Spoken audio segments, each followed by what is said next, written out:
मसीह ने आप सबको सलाम। मेरी दुआई कुछ इस तरह से है, काफ़ी पुरानी दुआई है लेकिन अभी मैं आपके साथ शेयर करूँगी। कुछ 2015 की बात है, मैं प्रेग्नेंट थी 3 मंथ में मुझे, और मेरी तबीयत बहुत ज़्यादा ख़राब थी कि ऐसे जैसे कि बस अभी मेरी जान निकल जाएगी और मुझे कुछ हो जाएगा।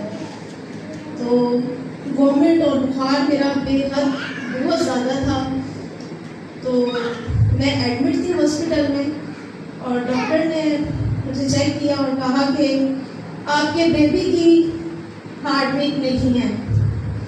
और मेरी हालत इस तरह से हो गई जब डॉक्टर ने मुझे ये बताया कि आपके बेबी की हार्ट बीट नहीं है, हम आपकी डीएनसी करेंगे।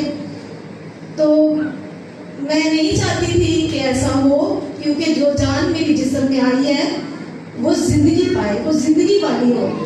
लेकिन डॉक्टर ने जब मुझे ऐसा कहा और उन्होंने मुझे एडमिट किया, और रात मेरी बस में गुजरनी थी और सुबह मेरी डीएनसी थी, और मेरी वालदा मेरे पास थी। मेरे हस्बैंड भी इस बात से बिल्कुल मुतमईन थे कि भाई डीएनसी हो जानी चाहिए, क्योंकि मेरी हालत बहुत ज़्यादा ख़राब थी। मेरी वॉमिट रुकती नहीं थी, पानी भी पीती थी मैं, वो भी जो है ना निकल जाता था, नहीं रुकता था। फिर हम इसी तरह बाहर हॉस्पिटल के बाहर ही बैठे थे बेंच पे, तो मेरी वालदा मेरे पास थी। पास्टर साहब आए वहाँ दुआ के लिए, वो किसी बच्चे पर दुआ कर रहे थे उस टाइम। तो मेरी वालदा ने सुना, सिर्फ आवाज़ मुझे आ रही थी क्योंकि मेरी हालत बहुत ज़्यादा ख़राब थी। तो मेरी वालदा फौरन भागी गई। ये कह लो कि पास्टर साहब वहाँ एक रिश्ते की मानिंद आए और मेरी अम्मी ने लेकर आई।